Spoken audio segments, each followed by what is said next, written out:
Manuel, perdón que te interrumpa, pero ya tenemos a Marco Antonio Mendoza Bustamante, quien es el escritor que le platicamos de este libro, que a mí en lo particular me llamó mucho la atención. Felicidades, Marco Antonio, gracias por tomar esta llamada y pues comunicarnos contigo a través del Zoom. Muchas gracias, Armando. Un saludo a todos los amigos de Los Cabos. Con mucho gusto, gracias por el espacio. Pues mira, pues, nos llamó mucho, a mí en lo particular, porque haces referencia a 14 libros que hablan, bueno, es la peste negra de la peste negra al coronavirus a través de la literatura, ¿no? ¿Y cómo fue que te surge esta idea y sobre todo la selección de las obras que analizas y que describes y resumes? A mí en lo particular me encantó porque yo había anécdotas que no conocía. Yo ahorita te digo cuáles, sobre todo la del Decamerón, se me hizo muy particular con los Reyes Católicos. Platícanos cómo empieza a gestarse toda esta idea de narrar la conducta de los seres humanos ante unas pandemias, hasta las pandemias que sufrieron. Pues fue durante los primeros meses de la pandemia, estuve confinado en mi tierra, en Tulancingo, Hidalgo, y he pensado que esta pandemia hace que todo se detenga, la economía, la política, los servicios públicos, en fin, lo único que no se detiene es el pensamiento. Así es que reflexionando acerca de la pandemia, de lo que estábamos viviendo, me di cuenta que en distintos libros que he leído a lo largo de mi vida había referencias a pandemias parecidas a la que estamos viviendo por coronavirus, y reflexioné también acerca de cómo es similar la humanidad en estas distintas etapas. Hoy, por sus redes sociales, sin embargo, los comportamientos son muy similares. Busca remedios falsos, no creer a ciencia. Estamos escuchando un poquito mal. Explicaciones alejadas de los científicos. ¿Nos podrías repetir un poquito lo último que decías? Porque tuvimos alguna interferencia. Sí, gracias. La reflexión me llevó a pensar que el comportamiento de la humanidad ha sido similar, ya sea en la Edad Media con la peste bubónica, sí. Difundir información que no es real, y una pandemia puede sacar lo peor o lo mejor de nosotros, depende.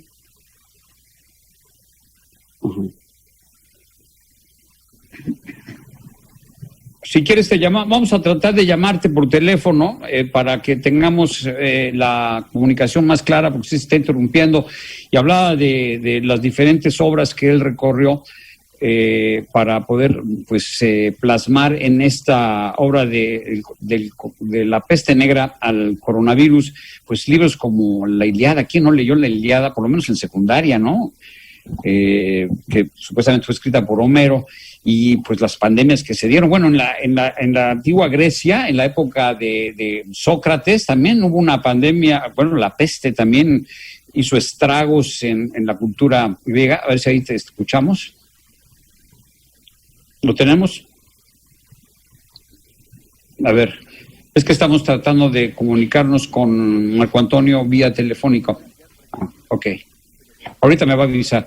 Y entonces, en la época de los griegos, como le decía, la peste negra ya tenía antecedentes. Luego, en 1340 y tantos, que fue en la Edad Media una de las peores pandemias de la humanidad, y que en esa época cuenta Giovanni Boccaccio, quien escribió el famosísimo libro del Decamerón, casi ya para entrar al Renacimiento, donde son 10 jóvenes, si no me equivoco, eran 7 chicas y 3. ¿Sí me escuchas? A ver, háblanos. Los escucho muy bien. Todavía no. Ahí está. 7 mujeres y 3 hombres. Pues una disculpa, la tecnología que ha fallado, les platicaba. Efectivamente, este libro es un pequeño ensayo, es un compendio de 14 obras que han sido escritas en distintos momentos de la historia de la humanidad, de la literatura universal, y estos libros hacen referencia desde distintos enfoques, ya sea desde enfoques históricos, a veces de la ciencia ficción o algunos otros géneros, a diversas pandemias que ha enfrentado la humanidad. Son libros, ya lo decías, Armando, como La Ilíada de Homero, el Decamerón de Boccaccio, El Diario del Año de la Peste de Daniel Defoe, El Último Hombre de Mary Shelley, La Máscara de la Muerte Roja de Edgar Allan Poe, y hacemos un recorrido por otras plumas como Jack London, Thomas Mann, George Stewart, Albert Camus, Philip Roth, Jan Jono, hasta llegar desde luego al Amor en los tiempos del cólera de Gabriel García Márquez y Ensayo sobre la ceguera de José Saramago. Finalmente, lo que he buscado ilustrar en este ensayo es que la historia es cíclica. Debemos acercarnos al entendimiento de la historia para poder comprender lo que estamos pasando con esta pandemia y darnos cuenta que la humanidad ha vivido momentos como este y que tenemos la herramienta para sobreponernos y salir adelante, sacar lo mejor como seres humanos. Oye, en particular, te decía en el Decamerón, leía en tu crónica que este libro se publicó realmente hasta 1492, si entendí bien, y que la reina Isabel la Católica pues lo hizo uno de sus favoritos, ¿no? Y recordando estos 10 jóvenes que se fueron a las afueras que salieron a las afueras de Florencia para contar historias eróticas, ¿no? Eran 10 chicas y 3 jóvenes, ¿no? 3 hombres. Efectivamente, fue el primer libro en su tipo, cuando se escribió por ahí de 1346, desde luego fue proscrito, fue muy criticado, y fue el primer libro en su tipo, y justamente una pandemia hace que este grupo de jóvenes se confinen a las afueras de Florencia y nos muestra a través de las historias que van relatando, pues tanto la debilidad de la naturaleza humana como la fortaleza que como especie tenemos. Un libro que sin duda hizo época, que incluso tiene cierta vigencia si se lee en la actualidad. Sí, incluso hubo una película, ¿no? De Pasolini, ¿será? Claro. De Pier Paolo Pasolini, el Decamerón, que eran las 10 historias. Bueno, contaban una historia todos los días, durante 10 días, ¿no? Exactamente, así es. Y como este libro, pues tenemos otras referencias. Por ejemplo, a mí me gusta mucho Soy Leyenda, que también ha sido llevada a la pantalla grande, de Richard Matheson, y ahí una pandemia convierte a toda la humanidad en una suerte de vampiros y queda un solo hombre.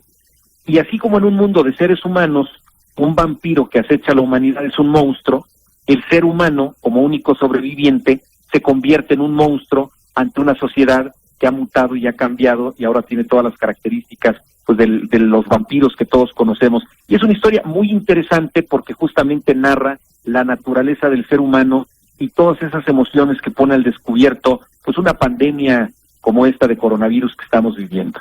Oye, Mary Shelley, que fue la que escribió Frankenstein, que por cierto hay una película en Netflix sobre ella, escribe también El Último Hombre, ¿no? Fue como que una obra de ella que no se le imaginaba la gente que le iba a escribir. Sí, es una obra muy interesante, muy rara, difícil de conseguir, por lo menos en español, y justamente en una pandemia solo queda una última persona que al final tiene la encrucijada si quitarse la vida, y en lugar de eso se va a recorrer las bibliotecas que están completamente abandonadas. Después toma un barco y él se asume como el último hombre, el último de la especie, pero también como el último sobreviviente de la humanidad, un náufrago de la humanidad. Y este libro de El Último Hombre lo escribe Mary Shelley justamente en unos días llamados El Año Sin Verano, donde se confina en una casa con otros escritores, empiezan a contar historias. Ahí ella imagina Frankenstein y posteriormente todos empiezan a morir de maneras extrañas, quienes habían estado allí en ese confinamiento. ¿No? Fue en casa de Lord Byron, ¿no? Así, bueno, la renta, pues estuvo Lord Byron ahí, efectivamente. Empiezan a morir y en este último hombre ella se inspira en sus amigos, en sus seres queridos, a quienes había perdido de manera trágica, para los personajes de esta novela. Oye, y también el vampiro, estaba también el que escribió el vampiro y que se lo apropió Lord Byron, ¿no? Así es, sí, así es, estuvieron ahí confinados, y para hacer pasar, no fueron muchos días, fueron unos 2-3 días confinados en esta casa, pero para pasar el tiempo deciden contarse unos a otros historias, a veces de terror, a veces de suspenso, y de ahí, bueno, pues surgen algunas historias y algunos libros que han hecho época en las letras. Y bueno, pues, oye, no sé si... Manuel, adelante. Sí, oye, Marco, mucho gusto, oye, fenomenal tu libro y felicidades. Tenemos muchísimo gusto, muchas ganas de de leerlo. Siempre es muy interesante todo esto. Yo me quedé con una pregunta porque si hemos tenido pandemias a lo largo de nuestra vida y han sido pues unos efectos históricos muy importantes que nos ha pasado, ¿cómo los países no lo veían venir? O sea, ¿cómo no lo veían venir? Que nos iba, ya llevábamos muchos años sin una pandemia que nos pegara. Y bueno, como que nos pegó en enero de este año, y ya para marzo ya andábamos todos agarrados, mano. Ya en abril, ¡pum!, el mundo se cerró. Oye, O sea, para que nos contestes, rápido. antes de que nos contestes, tenemos que hacer una pausa. Regresamos con Marco Antonio Mendoza Bustamante y él también nos va a decir dónde se puede conseguir este libro. Seguramente en Amazon y está en varios lugares. Yo lo leí en Kindle. En fin, regresamos con Marco Antonio Mendoza Bustamante, autor del libro de La peste negra al coronavirus. Regresamos, no se vaya. Con todo gusto, gracias.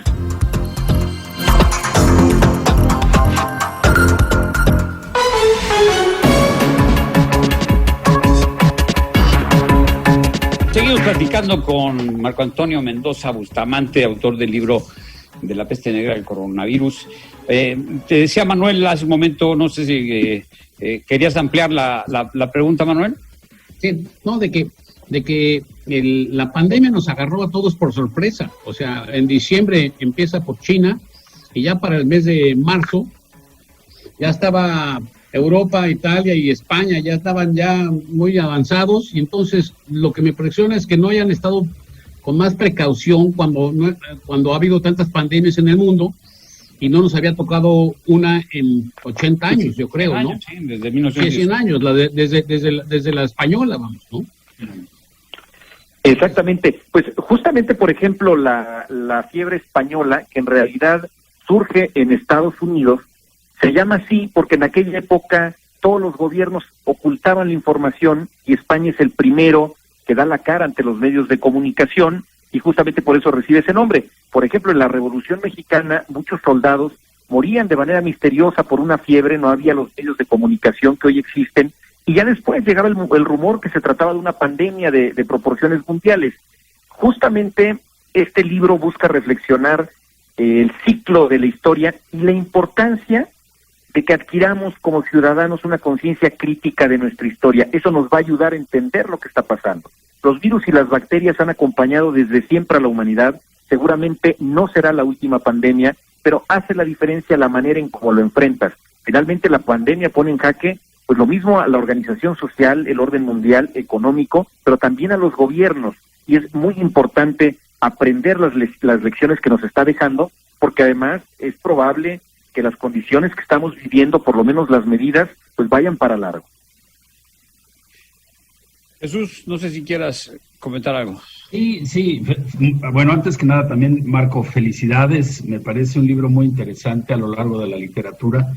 Y como en el mismo destacas, cada una de estas etapas, cada una de estas historias, cada uno de los diferentes puntos de vista literarios, pues da su perspectiva. Y yo quisiera imaginarme cómo el mundo va a ver esta pandemia dentro de 50 años y cuál va a ser el valor más grande que le van a querer sacar.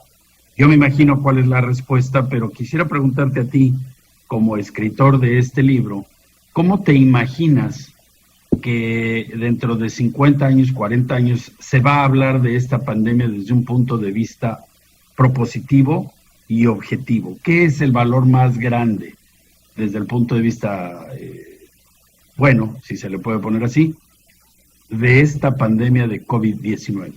A mí me parece que esta pandemia va a ser recordada en primer lugar como el gran suceso de este siglo, la gran pandemia. Me parece que lo último que podríamos pensar es que al término de la pandemia seremos los mismos. Necesitamos que la humanidad no sea la misma. Estamos aprendiendo nuevas formas de comunicarnos, de relacionarnos, incluso de demostrar afecto y amor a nuestros seres queridos, ahora guardando la distancia y quedándonos en casa. Entonces, al término de la pandemia creo que debemos ser más empáticos, haber modificado la manera en que nos relacionamos entre nosotros mismos e incluso con la naturaleza. Está poniendo de moda, y creo que eso llegó para quedarse, el teletrabajo, la educación a distancia, el entretenimiento virtual. En general el coronavirus ha venido a poner un alto, aunque sea momentáneo, al ritmo de vida que llevaba la humanidad. Una humanidad que se siente moderna por los avances tecnológicos, pero que ante un virus como el coronavirus nos damos cuenta de la fragilidad humana. Si aprendemos de nuestra fragilidad y somos más empáticos y aprendemos que pues el planeta es un gran entramado y nosotros somos apenas una marejita en ese entramado, si logramos aprenderlo, seguramente vamos a ser mejores personas al término de esta situación. Y sobre todo en este libro también podemos observar y darnos cuenta de cómo pues la gente, dependiendo de la época, pues reaccionaba ante esta pues calamidad, ¿no? Y vivimos una incertidumbre, nos damos cuenta de que somos, como diría por ahí una canción de una napolitana, cual pluma al viento, ¿no? Somos como una pluma al viento que no sabemos en qué momento podemos sucumbir ante lo inesperado, y esto creo que es una de las principales reflexiones que yo he visto a través de tu libro, y pues me recuerda también La peste de Albert Camus, que también es un libro denso de cómo narra lo que pasó en Argelia, que en 1947, por ahí así. Y bueno, y pues, ¿qué me dices de Edgar Allan Poe? Somos varios los que somos fanáticos de este gran escritor americano, y que también narra la Máscara Roja, ¿no? Sí, en el caso de Edgar Allan Poe, un príncipe que se confina con toda su corte, se entrega a los excesos de la comida, el sexo, en fin, los placeres del ser humano, pensando que la pandemia no lo va a alcanzar, la muerte roja no lo va a alcanzar, y finalmente llega en medio de una fiesta y se lleva a todos, que es una gran lección. Y en el caso de Albert Camus, pues efectivamente una historia que se desarrolla en Orán, muy cerca de la capital de Argelia, en Argel, y que nos muestra, por ejemplo, el papel que jugaron los médicos en ese suceso, y que se relaciona en nuestra época, cómo hoy a veces denostamos al personal médico, a las enfermeras, ha habido agresiones incluso físicas, cuando ellos son los héroes de esta pandemia y están arriesgando su vida para atender a quienes han sido infectados. Y hago referencia en el último capítulo, que se llama Los libros que no predijeron el COVID-19, pues justamente todas estas cadenas de WhatsApp que a veces circulan. Por ejemplo, circulaba un verso de Nostradamus, de las profecías, donde todos aseguraban que era el fin del mundo porque Nostradamus lo predijo a través de este párrafo. Interpretaciones que le daban, ¿verdad? Sí, y ahí justamente analizamos que a lo largo de los siglos han tomado el mismo párrafo y todas las pandemias han sido vaticinadas en el imaginario de la humanidad con esa estrofa, y lo único que generamos es sembrar miedo en lugar de sembrar esperanza. La historia nos señala que vamos a salir adelante, que la humanidad va a salir airosa, y lo peor que podemos hacer es tener una actitud pesimista. Por el contrario, debemos mantener la esperanza y sobre todo la solidaridad, que es algo que distingue a los mexicanos. Pues un libro muy recomendable, que se puede obtener a través de diferentes plataformas, ¿no? Incluso ya está en las librerías, Marco Antonio. Sí, está en las principales librerías del país, lo pueden pedir por paquetería, incluso, pues no sé, Mercado Libre, Amazon, en las librerías pues de todo el país, pero también como libro electrónico en prácticamente todas las plataformas que venden libros electrónicos pueden adquirirlo. La idea es que sea un ensayo de bajo costo, un ensayo de divulgación, y la idea fue pues mostrar que el pensamiento no se detiene, acercarnos a la literatura y mostrarnos ese ciclo del que nos habla la historia. Además que al leer estos resúmenes, pues te invita a leer la obra completa de por ejemplo, de La montaña mágica de Thomas Mann, de pues el año de la peste de Daniel Defoe, el que escribió Robinson Crusoe. ¿Te acuerdas? Sí, pero todos los libros, Armando, me da mucho gusto. Están buenísimos. La Tierra permanece de Stuart, La peste, Némesis, El húsar, Tiempos de cólera, El ensayo de la ceguera, que también impresionante. En fin, es un libro muy recomendable. ¿Algo final que quieran agregar mis compañeros? No, pues felicitarlo y pues leerlo con mucho interés. La verdad es que parece ser un libro muy de moda, muy actual. Y pues, ¿qué más presente que eso, no? Pues sí, Marco Antonio, nos da muchísimo gusto conocerte y que hayas estado con nosotros aquí en el programa de radio. Yo creo que espero que podamos contar con tu presencia muy pronto para que nos hables más extensamente de tu obra, y sobre todo, pues también de lo que haces en el INEGI. No te entendido que trabajes en el INEGI, ¿no? ¿Eres funcionario del INEGI? No, fui hace algunos años funcionario del Consejo Nacional de Fomento Educativo, pero hoy estoy dedicado a otras actividades. Así es. Bien. Oye, pero Sociedad Mexicana de Geografía y Estadística, en ese sí. Así es, integrante de la sociedad, que es la sociedad más antigua de América y la cuarta del mundo. Así es. Eso sería interesante que nos hablaras también, mano. Sí, es una sociedad pues que fue creada en 1833 por don Valentín Gómez Farías, una sociedad muy interesante, hoy día multidisciplinaria y con presencia en prácticamente todo el país. Pues ni hablar, pues muchas gracias, que te vaya muy bien, Marco Antonio. Muchas gracias, Mendoza, un fuerte Bustamante. abrazo hasta ese paraíso de Los Cabos. Gracias, estamos a tus órdenes. Hasta luego.